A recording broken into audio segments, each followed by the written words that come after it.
بسم الله الرحمن الرحيم الرحمن علم القرآن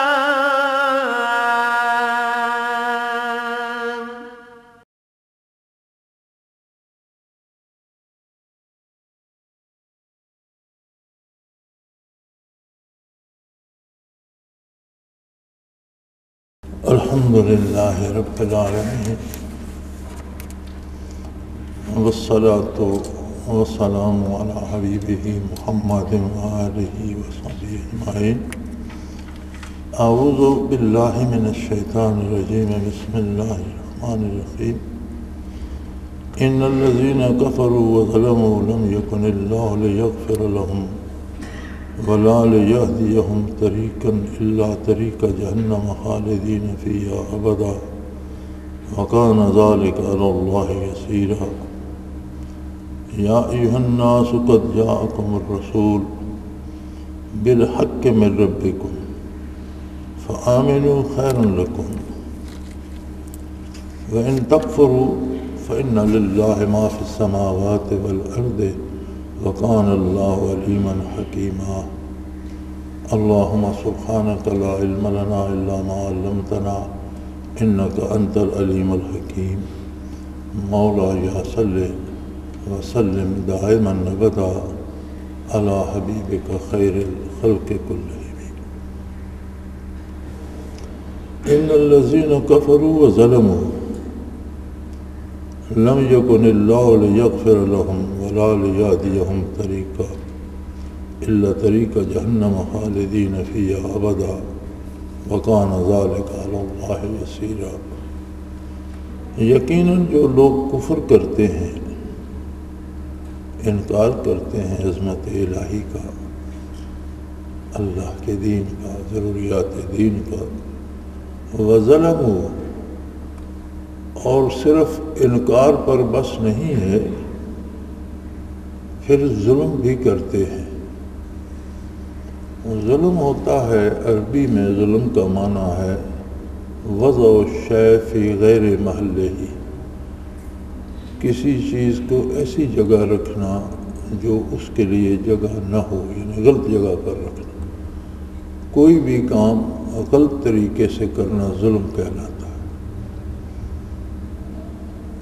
جہاں تک کفر کا تعلق ہے تو ایک تو واضح کفر ہے کہ کسی نے اللہ کے دین کا، اللہ کی کتاب کا، اللہ کے حبیب صلی اللہ علیہ وسلم کی رسالت کا، آخرت کا یا ضروریات دین کا انکار کر دیا۔ ایک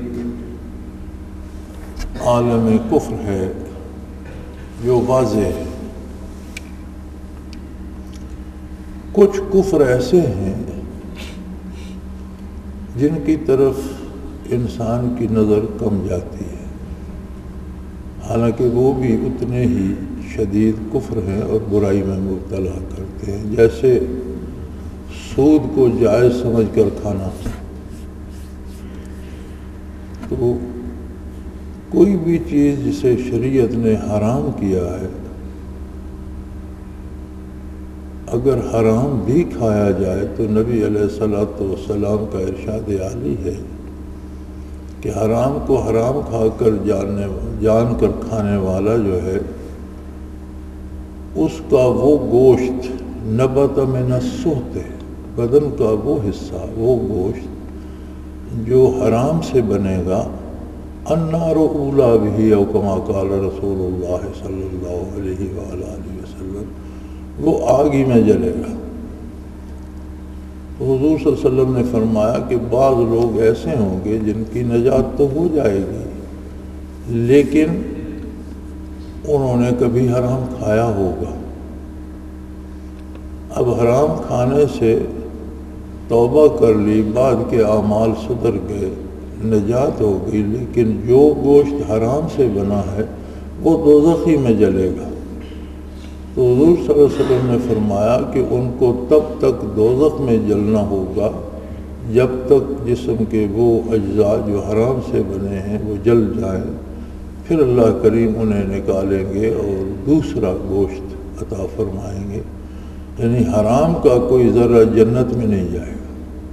یہ تو ان لوگوں کی بات ہے جو حرام کو حرام سمجھ کر کھاتے ہیں، لیکن اگر کوئی حرام کو حلال اور جائز سمجھ لے، خواہ اس کا نام بدل دے، مثلا ہم نے سود کا نام منافع رکھ دیا اور کھانا شروع کر دیا، تو یہ بالکل ایسا ہی ہے جیسے آپ کتے کو یا خنزیر کو بکری یا بھیڑ کہہ کر کھانا شروع کر دے، تو وہ نام بدلنے سے حقیقت تبدیل نہیں ہوتی۔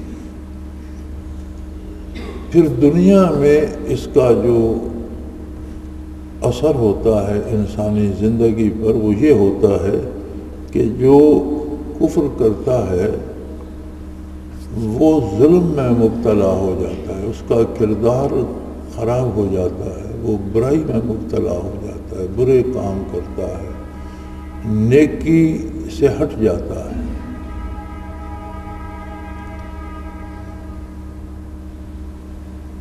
اللہ کریم نے انبیاء اور رسول کو مخاطب فرماتے ہوئے فرمایا، یا ایھا الرسل کلوا من الطیبات واعملوا صالحا، پاکیزہ چیزیں کھاؤ۔ پاکیزہ حلال سے بھی نازک تر ہے کہ حلال کما کر لایا، اس میں پکانے میں یا بنانے میں کوئی ناپاک چیز مل گئی تو وہ طیب نہ رہا، یعنی حلال بھی غیر طیب ہو جاتا ہے اگر اس میں کوئی ناپاک چیز مل جائے تو فرمایا حلال بھی ہو اور طیب بھی ہو، اس کا نتیجہ کیا ہوتا ہے؟ وَاعْمَلُوا صَالِحًا، نیک عمل کرو، یعنی نیکی کی توفیق ہو جاتی ہے رزق حلال سے۔ انسان کھانے کے لیے نہیں، اپنی آخرت سنوارنے کے لیے دنیا میں آیا ہے۔ زندگی کھانے کے لیے نہیں ہے، کھانا زندگی کی ضرورت ہے، زندہ رہنے کے لیے کھانا چاہیے۔ اللہ کریم حلال دے اور اچھی نعمتیں دے، اچھا کھائے، اسلام منع نہیں کرتا، لیکن محض اچھا کھانے کے لیے ناجائز ذرائع استعمال کرے اور حرام کما کر دعوتیں اڑائے، اسے اسلام پسند نہیں کرتا، اس کی اجازت نہیں دیتا۔ تو آدمی سوکھی بھی کھا لے تو مرتا نہیں، زندگی تو قائم رہتی ہے۔ غذا زندگی کو قائم رکھنے کے لیے حلال کی روکھی سوکھی حرام کے بہترین کھانوں سے بہت بہتر ہے، اس لیے کہ حرام کا ایک اثر گوشت، پوست، ہڈیاں، خون، دماغ، انسانی وجود جو مسلسل بنتا رہتا ہے اور مسلسل مرتا رہتا ہے۔ ہم شعور کرتے ہیں فلاں بندہ فوت ہو گیا، آج 3 موتیں ہو گئیں، آج 4 ہو گئیں، ہم یہ نہیں سوچتے کہ یہ زندگی اور موت کا تسلسل تو ہمارے وجود میں پیدا ہونے کے دن سے جاری ہے۔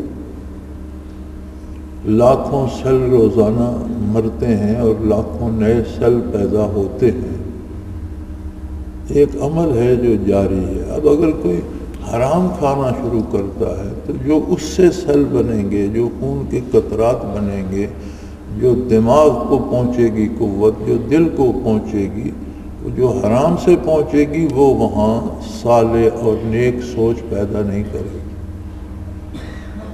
اس کے ارادے بدلیں گے، ارادوں کے ساتھ اس کا کردار بدل جائے گا۔ اگر کھانا حلال نہیں ہوگا تو کبھی کردار کی اصلاح نہیں ہو سکتی۔ اور جہاں تک کھانے پینے اور معیشت کا تعلق ہے، یہ کسی بھی معاشرے کی بنیادی ضرورت ہے۔ نبی کریم صلی اللہ تعالیٰ علیہ وآلہ وسلم نے جب ہجرت فرمائی اور مشرکین مکہ نے مسلمانوں کا مکہ مکرمہ میں رہنا محال کر دیا اور حضور کو ہجرت کا حکم ہوا، مدینہ منورہ جلوہ افروز ہوئے، تو حضور کی تشریف آوری سے ہی مدینہ النبی ریاست اسلامی بن گئی۔ مدینہ منورہ کی بھی مختلف آبادیاں تھیں، کچھ یہود کی تھیں، کچھ دوسروں کی تھیں، کچھ منافقین کے پاس تھیں، لیکن جو آبادی جس میں حضور جلوہ افروز ہوئے، جس میں آج روضہ اطہر بھی ہے، مسجد نبوی بھی ہے، کم و بیش اتنی ہی آبادی تھی جسے آج کی نئی مسجد نبوی نے گھیر رکھا ہے، کیونکہ حضور کے والد ماجد حضرت عبداللہ کی قبر بھی مدینہ منورہ میں تھی، اور 70 کے ابتدائی سالوں میں اللہ کریم نے جب ہمیں وہاں حاضری کی سعادت بخشی تو مسجد نبوی سے کافی فاصلے پر ان کا مزار تھا، اگرچہ آبادی کے اندر آ گیا تھا، لیکن مسجد نبوی سے کافی فاصلے پر تھا، اور گنجان آبادی کے درمیان ایک بہت بڑی عمارت تھی جو مکفل رہتی تھی، لیکن بہت بڑی عمارت جب ترکوں کا قبضہ رہا عرب پر تو انہوں نے بنائی تھی حضرت عبداللہ کے مزار پر، جس سے 70 کے آخری سالوں میں مسجد میں توسیع ہوئی، وہاں تک گئی تو وہ قبریں اکھیڑی گئیں، حضور کے والد گرامی کا وجود اطہر بھی بالکل صحیح و سلامت تھا، 2 معروف صحابہ کی، حضرت عکاشہ اور تیسرے کا مجھے نام یاد نہیں، 3 صحابہ کرام کی، 2 صحابہ کرام کی اور ایک حضور کے والد گرامی کی میتیں وہاں سے نکال کر جنت البقیع میں منتقل کی گئیں، لیکن وہ تر و تازہ تھی، جیسے کوئی ابھی سے آرام کرنے کے لیے لیٹا ہو۔ آج وہ جگہ جہاں حضور کے والد گرامی کا مقبرہ تھا، اس سے مسجد نبوی آگے بڑھ گئی ہے،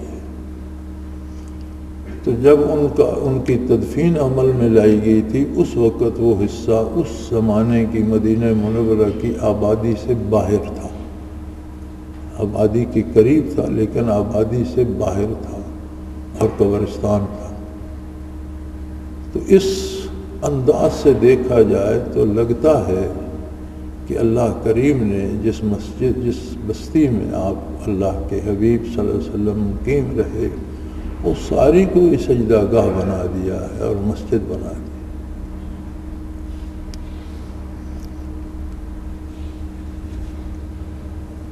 تو یہ تو عظمت الہی ہے اور نبی کریم صلی اللہ علیہ وسلم کی شان ہے کہ جس آبادی میں حضور رہے وہ ساری ہی سجدہ گاہ بن گئی، مسجد قرار پائی۔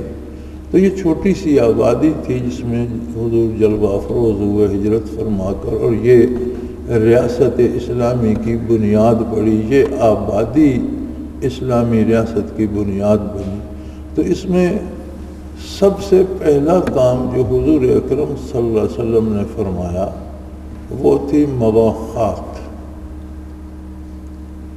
ہجرت کر کے آنے والوں میں اور جو آبادی کے مکین تھے ان میں بھائی چارہ، برادری، اور ان کو آپس میں بھائی بھائی بنایا، اور انصار کی وہ قربانی اللہ کریم نے قبول فرمائی اور اس پر بڑے اجر عطا فرمائے، اور قرآن نے اس کی تائید فرمائی کہ انہوں نے اپنی جائیداد، اپنے گھر، اپنے مہاجر بھائیوں کے ساتھ آدھے آدھے بانٹ لیے۔ بلکہ ایسے واقعات بھی ملتے ہیں کہ کسی مہاجر کو کسی انصاری کا بھائی بنایا گیا، وہ اکیلا تھا، انصاری کے پاس 2 بیویاں تھیں، اس نے ایک کو طلاق دے دی اور عدت گزار کر اس نے اس مہاجر بھائی سے شادی کر لی۔ یہاں تک انہوں نے ایثار کیا، اپنے گھر، اپنا مال، اپنی زمینیں، اپنے مکان آدھے آدھے بانٹ دیے۔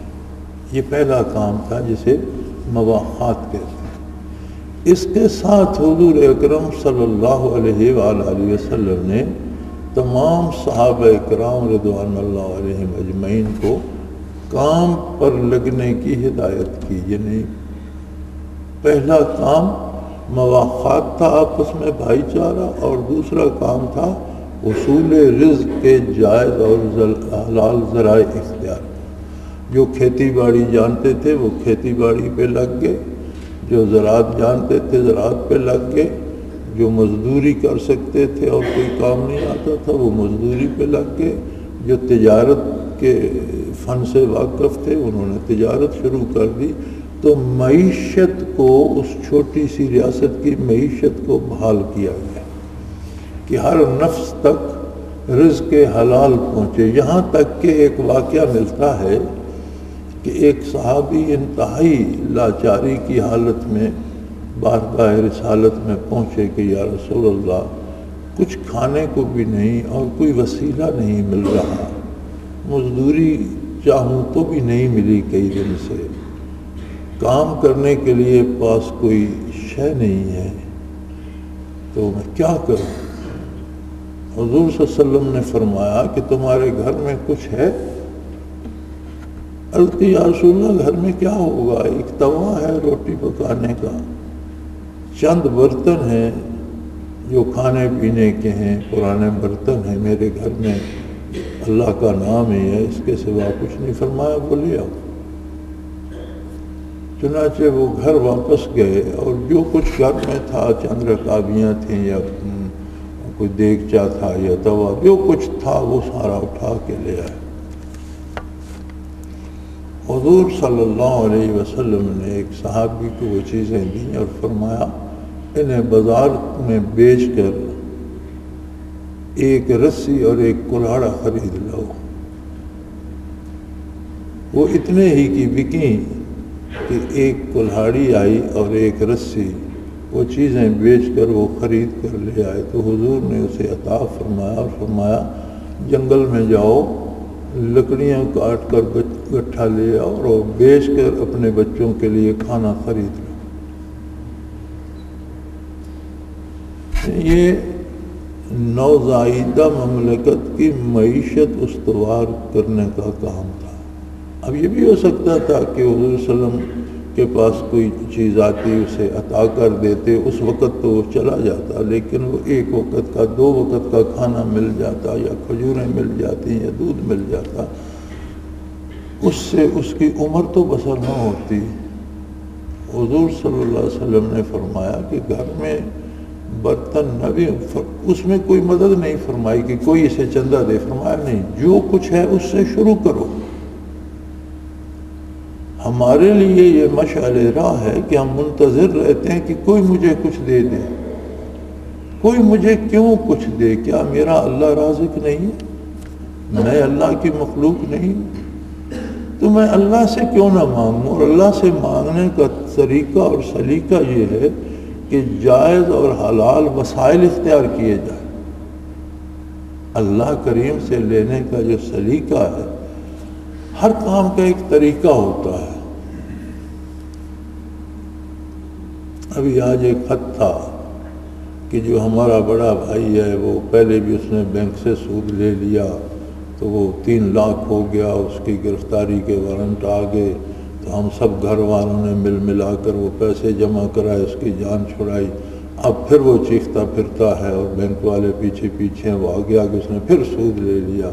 ہمیں کوئی وظیفہ بتائیں کہ وہ سدھر جائے۔ میں نے انہیں لکھا ہے کہ اگر آپ اسے پہلے گرفتار ہونے دیتے، آپ اس کی یہ مدد نہ کرتے تو شاید دوبارہ سود لینے کی جرت نہ کرتا۔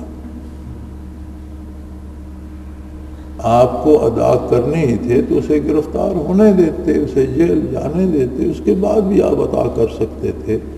اس سے بات کرتے کہ بھئی توبہ کرو تو ہم پیسے جمع کر کے دیتے ہیں، تمہاری جان چھڑاتے ہیں، لیکن آئندہ تو کوئی جائز طریقہ اختیار کرو۔ آپ نے گناہ میں اس کی حوصلہ افزائی کی، جرم میں اس کی مدد کی، وہ اس پہ دلیر ہو گیا، پھر کر رہا ہے۔ تو ہر انسان مکلف ہے اللہ کے احکام کو ماننے کا۔ ایسا کوئی وظیفہ نہیں ہے کہ اس سے گھیر گھار کر کسی کام پہ مجبور کیا جا سکے۔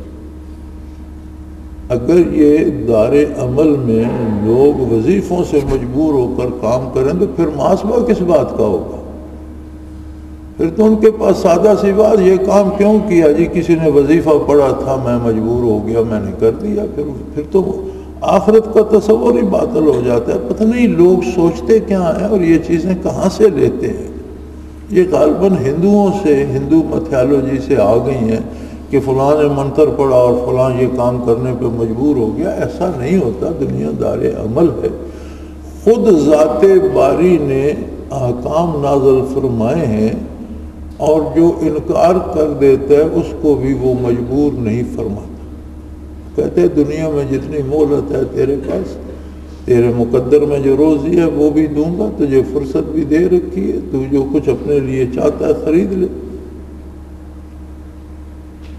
اسی طرح جو نیکی کرنا چاہتا ہے دنیا کی کوئی طاقت اسے نہیں روک سکتی. خود اللہ اس کا معاون و مددگار بن جاتا ہے. یہ وظیفوں کا کام نہیں ہے کہ میں وظیفہ پڑھوں، آپ وظیفہ پڑھے اور دوسرا مجبور ہو جائے وہ نیکی کرنے لگ جائے. ایسا نہیں ہوتا. دنیا دار عمل ہے اور بندے کو خود سوچنا ہے کہ مجھے اللہ اور رسول کی اطاعت کرنی ہے یا نہیں.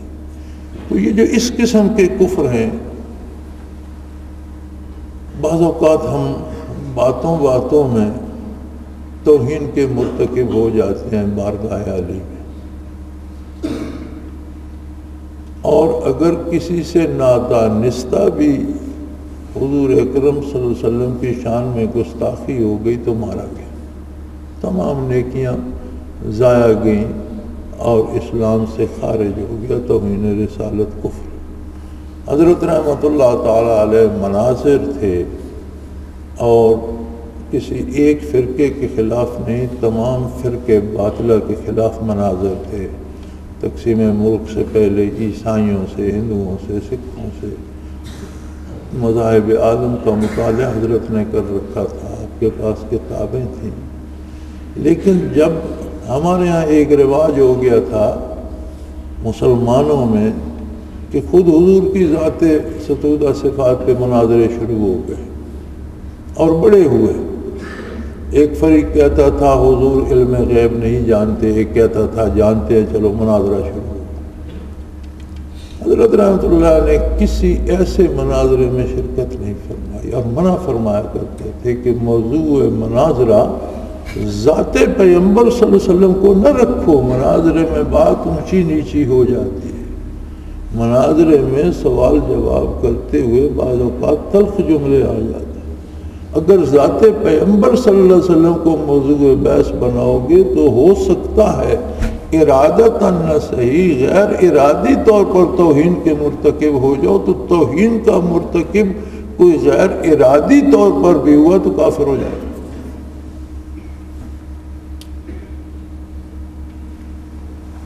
تو اس طرح کے جو کفر ہیں ان کی ہم پرواہ نہیں کرتے. ہم اپنے زوم میں مسلمان رہتے ہیں لیکن ہمارا کردار ہمیں کفر میں ڈال دیتے ہیں. اللہ سب کی حفاظت فرمائے اور سب کو بچائے. لیکن اس کا احساس کرنا چاہیے کہ کوئی ایسا کام، اللہ کے حرام کو حلال سمجھنا کفر ہے، اللہ کے حلال کو حرام کہنا کفر ہے.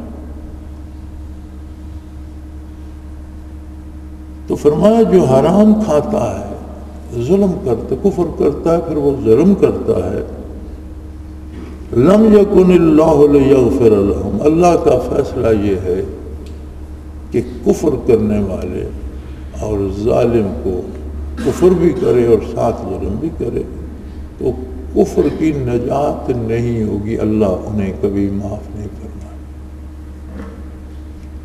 اور دوسری بڑی بات یہ ہے کہ اس کی سزا دنیا میں شروع ہو جاتی ہے اور وہ ہے وَلَا لِيَهْدِيَهُمْ طَرِيقًا إِلَّا طَرِيقَ جَهَنَّمَ. دنیا میں ہی وہ دوزخ کے راستے پہ چل پڑتا ہے. ایسا کردار ہو جاتا ہے اس کا کہ اس کے اعمال اسے لمحہ بلمحہ دوزخ کے قریب لے جاتے ہیں. آدمی، ہر بندہ سفر میں ہے.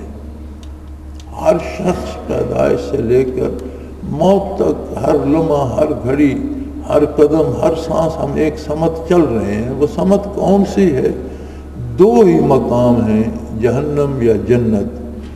دیکھنا ہمیں یہ ہوگا کہ میرا سفر کس جانب جاری ہے، میں کہاں جا رہا ہوں.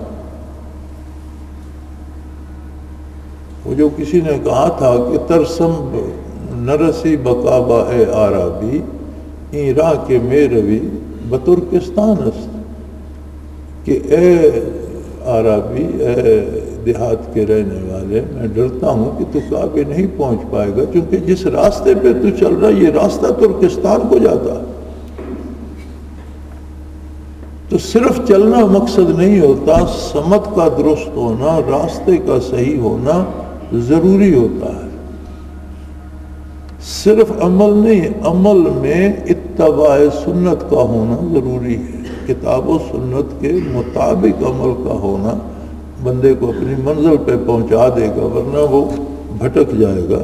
اور جو کفر کرتے ہیں، ظلم کرتے ہیں، اللہ کریم انہیں معاف نہیں فرمائے گا، اور پھر دنیا میں اس کی سزا یہ ملتی ہے کہ اسے جہنم کا راستہ سوچتا ہے، برائی کا راستہ سوچتا ہے، اور وہ دن بدن اس طرف چلتا رہتا ہے، اور پھر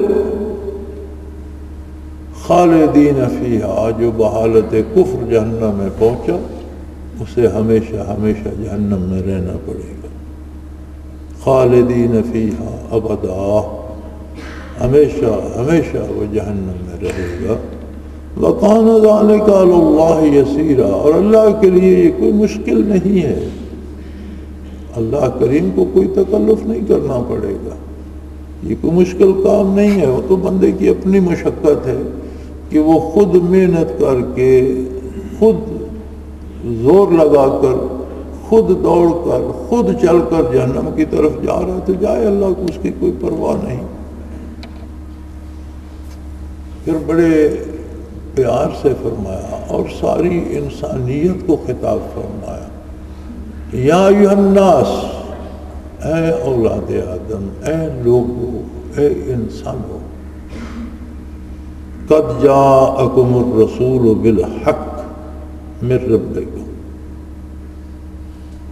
تمہارے پاس اللہ کا رسول جلوہ افروز ہو چکا،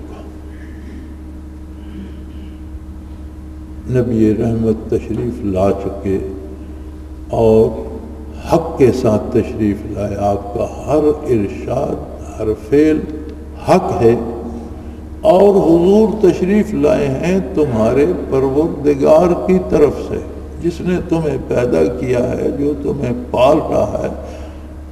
وہ اس کی ربوبیت بہت وسیع ہے۔ ربوبیت ہوتی ہے تربیت کرنا، پالنا۔ اب پالنے میں یہ شعبہ بھی ہے کہ اس کی رہنمائی کی جائے، چنانچہ یہ تقاضا ربوبیت تھا کہ وہ تمہاری رہنمائی فرمائے، اس کے لیے اس نے اپنا رسول بھیجا، اور وہ تمہارے پاس جلوہ افروز ہو چکا۔ قد جاءکم، اب کوئی نیا آنے والا نہیں آئے گا۔ یہ جو جھوٹے مدعیان نبوت اور کذاب ہیں، انہیں یہ خیال بھی نہیں آتا کہ اللہ نے تو طے کر دیا کہ آنے والا تشریف لا چکا، اب کوئی مستقبل کی آس نہیں دلائی کہ پھر بھی کوئی آئے گا، اور وہ تو فرمایا نہیں، جس سے تشریف لانی تھی وہ لا چکا، اور فرمایا یا ایھا الناس، اے اولاد آدم، تم روئے زمین پر جہاں تک ہو، تم سب کے لیے یہی ایک رسول ہے اللہ کا صلی اللہ علیہ وسلم، اور ہمیشہ کے لیے۔ اب اس کے بعد کوئی رسول اور کوئی نبی نئی شریعت لے کر نہیں آئے گا، نئی رہنمائی لے کر نہیں آئے گا، اور یہ حق کے ساتھ مبعوث ہوا ہے۔ ہر امر میں وہ کسی کا ذاتی ہے، گھریلو ہے، خانگی ہے، قبیلے کا ہے، گاؤں کا ہے، شہر کا ہے، ملک کا ہے، یا بین الاقوامی ہے، ہر سوال کا جواب دینا اس رسول کی رسالت کا تقاضا ہے۔ اور اب تمہارے ذمہ ہے، یعنی اللہ نے اپنی ربوبیت کے تقاضے پورے کر دیے، اپنا رسول مبعوث فرما دیا، اسے کتاب عطا کر دی، اس کے قول و فعل نے، اس کی حدیث اور سنت نے پورے امور دنیا کی رہنمائی کر دی۔ اب یہ تمہارے ذمہ ہے، فآمنوا، مانو میرے حبیب صلی اللہ علیہ وسلم، ماننے سے مراد صرف یہ نہیں کہ ہم کہہ دیں جی ہم نے مانا نہیں، ماننے سے مراد یہ ہے کہ اپنے آپ کو حضور صلی اللہ علیہ وسلم کی اطاعت میں ڈھال لو، جس طرح حضور فرماتے ہیں اس طرح زندگی گزارو۔ فآمنوا خیرا لکم، مانو حضور اکرم صلی اللہ علیہ وسلم کی عظمت کو، آپ کا اتباع کرو، آپ کی اطاعت کرو، تمہارے لیے یہی بہت بہتر، بہت اچھی بات ہے۔ وَمَن يُطِعِ الرَّسُولَ فَقَدْ أَطَاعَ اللَّهَ، جس نے رسول کی اطاعت کی وہی وہ شخص ہے جس نے اللہ کی اطاعت کی۔ ان کنتم تحبون اللہ، فرمایا لوگوں اگر تم میں انسانیت زندہ ہو جائے، تم درندے نہ بن جاؤ، انسان رہو، یہ نہ ہو کہ وجود انسانی ہو اور مزاج بھیڑیے کا ہو، وجود انسانی ہو اور مزاج سانپ کا بن جائے ڈستے پھرو، وجود انسانی ہو اور مزاج جو ہے وہ تکلیف دینے والا بن جائے۔ اگر تم انسان ہو تو یقیناً تمہیں اپنے پیدا کرنے والے کی عظمت کا احساس، رزق دینے والے کی عظمت کا احساس ہوگا، بے شمار نعمتیں دینے والے کا عظمت کا، تمہیں اس سے محبت ہوگی، تم اس کے ممنون ہوگے، شکر گزار ہوگے، تمہیں اللہ سے پیار ہوگا۔ لیکن محبت کرنا ایک فعل ہے جو کوئی بھی کرتا ہے، ضروری نہیں کہ محبوب بھی اس سے محبت کرے۔ اگر آپ کسی سے محبت کرتے ہیں تو یہ کہاں ضروری ہے کہ وہ بھی آپ سے محبت کرے، اس کی اپنی مرضی، اس کی اپنی پسند، شاید وہ کسی اور سے محبت کرتا ہو۔ آپ ایک فرد کو بہت اچھا سمجھتے ہیں، اس سے بہت محبت کرتے ہیں، وہ آپ کو اچھا نہیں سمجھتا، وہ کسی اور سے محبت کرتا ہے۔ تو محبت کرنے والوں کے لیے انتہائی صدمہ یہ ہوتا ہے کہ وہ جس کے لیے جان ہار رہے ہیں، زندگی لگا رہے ہیں، جس کی پسند و ناپسند پہ جینا مرنا کر دیا ہے، یار وہ ہماری پرواہ نہیں کرتا، وہ کسی اور کو چاہتا ہے۔ فرمایا یہاں ایسا نہیں ہوگا، ان کنتم تحبون اللہ، اگر تمہیں اللہ سے محبت ہے، فاتبعونی، میری اطاعت کر لو، یحببکم اللہ، تم اللہ کے محبوب بن جاؤ گے، اللہ تم سے محبت شروع کر دے،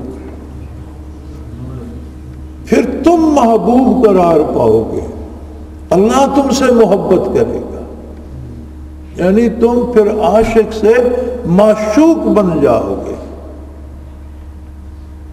اور یہ عظمت کیسے نصیب ہوگی؟ فاتبعونی، میرا اتباع کرو۔ اسی ارشاد عالی کو یہاں دوسرے رنگ میں فرمایا، قد جاءکم رسول، تمہارے پاس رسول اللہ صلی اللہ علیہ وسلم جلوہ افروز ہو چکے، اب ان کے بعد کوئی دوسرا نہیں آئے گا، کوئی دوسری کتاب نہیں آئے گی، کوئی دوسرا طرز حیات نہیں آئے گا، کوئی دوسرا طرز عمل نہیں آئے گا کہ آپ حق کے ساتھ تشریف لائے، اور اللہ کی شان ربوبیت کا تقاضا تھا کہ انسانیت کی رہنمائی کی جائے، آپ اس کے لیے تشریف لائے۔ فآمنوا خیر لکم، اب حضور کی اطاعت کر لو۔ آمنو کا ترجمہ کیا کیا جائے گا؟ صرف مانو نہیں، اطاعت کر لو، خیر لکم، تمہارے لیے بہترین موقع ہے۔ کیا خبر کس پل زندگی ساتھ چھوڑ دے اور دامن حبیب کبریا بھی ہاتھ میں نہ ہو اور زندگی ساتھ چھوڑ جائے تو کرو گے کیا؟ تمہارا بنے گا کیا؟ تمہارے دائیں بائیں، تمہارے گھروں میں، تمہارے سامنے دنیا کی زندگی ساتھ چھوڑ رہی ہے، لوگ جا رہے ہیں، کتنے لوگوں کو روز دفن کرتے ہو؟ تم کب تک رہو گے؟ ایک روز تمہیں بھی زیر زمین جانا ہے۔ تمہارے پاس کوئی رسید نہیں ہے کہ دم آیا ہے پھر آئے گا کہ نہیں آئے گا، کس لمحے زندگی ساتھ چھوڑ دے۔ کامیابی یہ ہے کہ زندگی ساتھ چھوڑے تو ہاتھ میں دامان محمد الرسول اللہ، اور یہ صرف مسلمان کے لیے نہیں، ساری انسانیت کے لیے ہے۔ کامیاب وہی ہوگا جس کے ہاتھ میں دامان پیغمبر صلی اللہ علیہ وسلم ہوگا۔ آمنو خیر لکم، ایمان لے آؤ، مان لو، اطاعت کرو، اپنے عمل سے ثابت کرو کہ میں نے حضور صلی اللہ علیہ وسلم کی عظمت کو تسلیم کر لیا ہے، یہ تمہارے لیے بہت بہتر ہے۔ وَإِن تَكْفُرُوا، اور اگر تم انکار کر دو گے، تم کہو گے جی میں تو اپنی مرضی سے جیوں گا، جو چاہوں گا وہ کروں گا، جیسا میرا جی چاہے گا وہ کروں گا، تو کر کے دیکھ لو، اس لیے کہ تم دنیا میں سے ایک تن کا بھی ادھر سے ادھر نہیں کر سکتے، یہ تمہاری دنیا نہیں ہے۔ اگر تم کفر کرو گے تو یہ جان لو فَإِنَّ لِلَّهِ مَا فِي السَّمَاوَاتِ وَالْأَرْضِ، کائنات میں جو کچھ ہے، زمینوں آسمانوں میں جو کچھ ہے وہ اللہ کا۔ آج تمہارے پاس حکومت ہے، لیکن کل عرصہ محشر میں وہ پوچھے گا لمن الملک اليوم، کون ہے بادشاہ، کس کی حکومت ہے، کون حکمران ہے؟ آدم علیہ نبی ناب علیہ السلام سے لے کر وہ آخری بندے جن پر قیامت قائم ہوگی، ساری مخلوق کھڑی ہوگی، کوئی جرات نہیں کرے گا کہ میں بادشاہ۔ بڑے بڑے شاہان اور سلاطین اور شہنشاہ کہلوانے والے دم بخود ہوں گے۔ خود ذات باری ارشاد فرمائے گی للہ الواحد القہار، حکومت صرف اللہ کی ہے، جو واحد ہے، جو سب پہ غالب ہے، جس کی طاقت، جس کی قدرت، جس کی حکومت کو زوال نہیں ہے۔ تو وہ چند روز مہلت دی گئی ہے، تم اس پتھر کو اٹھا کر وہاں رکھ سکتے ہو، اس گلاس سے پانی پی سکتے ہو، لیکن یہ بھی اس کی اجازت سے، اگر وہ چاہے تو لبوں تک آیا ہوا، منہ میں ڈالا ہوا گھونٹ حلق سے نہ اترنے دے تو تم نہیں اتار سکتے۔ وہ چاہے تو تمہیں روک دے، تمہاری قدرت اس پہ۔ آج تم جاگیردار ہو،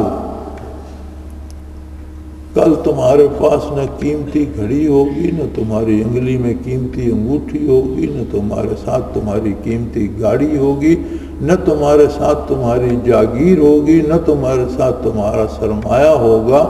بڑے خوش قسمت ٹھہرے تو 2 ٹکڑے کفن کے اور 2 گز زمین نصیب ہو جائے۔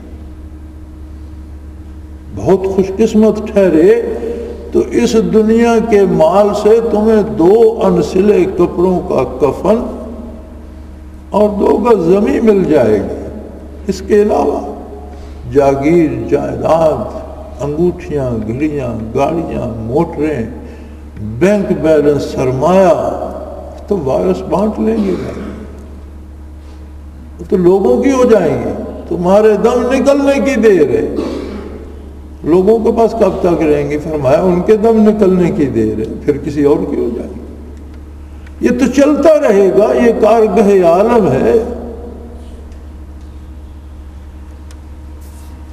کوئی آتا ہے، کوئی جاتا ہے، محفل کا ہے رنگ وہی۔ کوئی آتا ہے، کوئی جاتا ہے، اور محفل کا ہے رنگ وہی۔ ساقی کی نوازش جاری ہے، مہمان بدلتے رہتے۔ تو تمہارے سامنے ہے، لوگ سب کو چھوڑ چھاڑ کے جا رہے ہیں، چلے جا رہے ہیں۔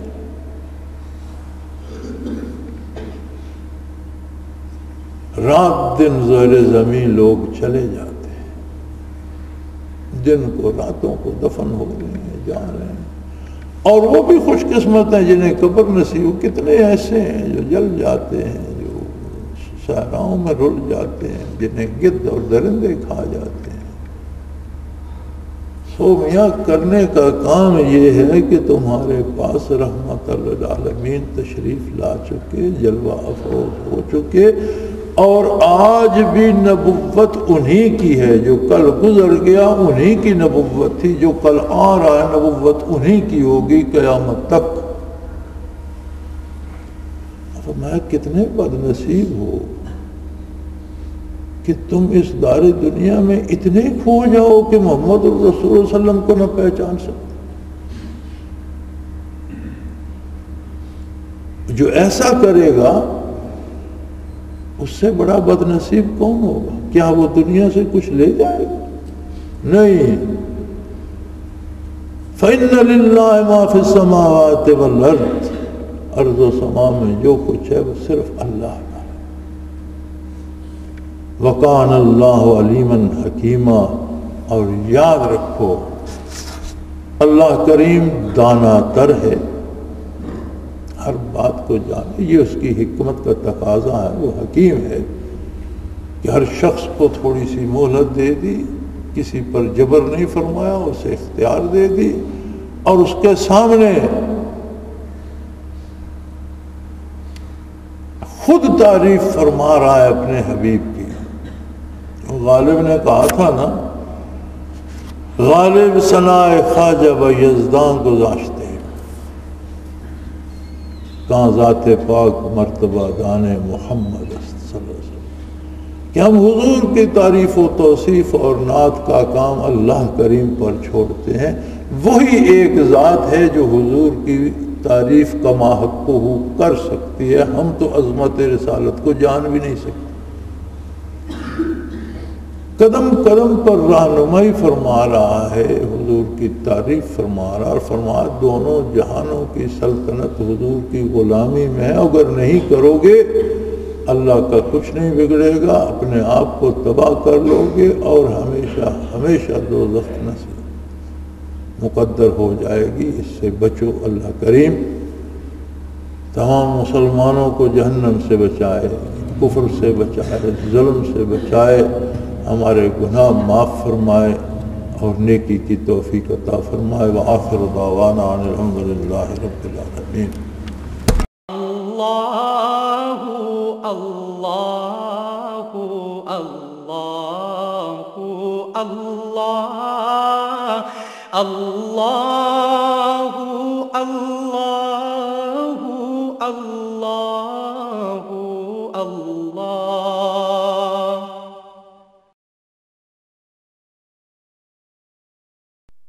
حضرت امیر محمد اکرم آبان مد ذلہ العالی دارالعرفان منارہ ضلع چکوال میں سالہ سال سے قرآن و حدیث کے اوپر خطابات کر رہے ہیں اور سلسلہ نقشبندیہ اویسیہ کے مطابق لوگوں کو ذکر الہی کی تربیت دے رہے ہیں۔ وہ قرآن پاک کی تفسیر ترتیب وار بیان کر رہے ہیں۔ تفسیر قرآن کو وہ موجودہ ملکی اور بین الاقوامی حالات کے مطابق بیان کرتے ہیں۔ موٹر وے سے کلر کہار کے انٹرچینج سے نکلتے ہوئے، کلر کہار کی جھیل سے ہوتے ہوئے، میانی، بوچھال اور نورپور سے گزرتے ہوئے دارالعرفان منارہ پہنچ سکتے ہیں۔ حضرت امیر محمد اکرم آبان نے بچیوں اور بچوں کی دینی اور دنیاوی تعلیم کے لیے سقارہ اکیڈمی کے نام سے ایک درسگاہ بھی قائم کی ہے، جس کا افتتاح ملک پاکستان کے صدر جنرل محمد ضیاء الحق نے اپنے دست مبارک سے کیا تھا۔ وہ تمام احباب جو اسلام کی طلب رکھتے ہیں ان سے گزارش ہے کہ دارالعرفان منارہ ضلع چکوال میں امیر محمد اکرم آبان صاحب کے خطابات سے مستفید ہوں۔ وہ ہر جمعے کو نماز سے پہلے بیان فرماتے ہیں۔ ہر ماہ کی پہلی اتوار کو ماہانہ اجتماع ہوتا ہے جس میں آپ خصوصی خطاب فرماتے ہیں اور پاکستان کے چاروں صوبوں سے احباب اس اجتماع میں شرکت کرتے ہیں۔ اس کے علاوہ یہاں سال میں 2 مرکزی اجتماعات بھی ہوتے ہیں، ایک رمضان المبارک میں اعتکاف کا اجتماع اور دوسرا جولائی اور اگست میں 40 دن کا اجتماع ہوتا ہے جس میں روحانی تربیت کی جاتی ہے۔ اپنا خون سیماب دے کر اتنا ہم کر جائیں گے، نام آقا کا چمن میں پھر رقم کر جائیں گے۔